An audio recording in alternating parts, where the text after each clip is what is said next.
Hey Lisa, last week you told us you will be celebrating 20 years in real estate this year. How was your first year?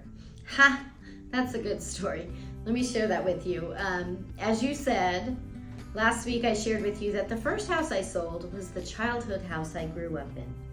And that was towards the end of the year. I got my license in June of 2004, and I closed my first deal in December of 2004. So I was working full-time when I got my license, and the plan was to quit my full-time job and go into real estate full-time in 2005, which I did. I put in my notice, I quit my job.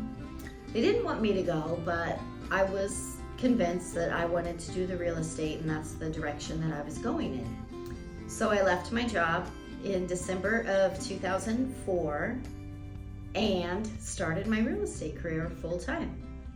Now, it's not as easy as it sounds, because the person that said she was going to mentor me decided that she wasn't gonna be able to mentor me, so she kind of pushed me off on a couple of other agents that I didn't even know.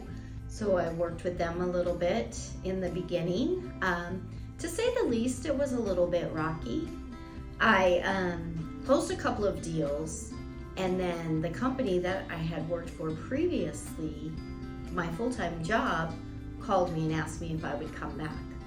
So I waited out, and I did. I went back like part-time to help them.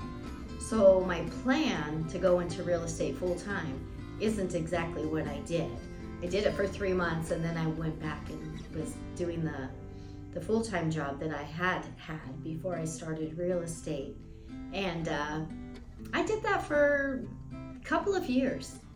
I did do that for a couple of more years, and I was getting that steady little paycheck coming in, and I was doing real estate in between, but that's not really the way you want to do real estate.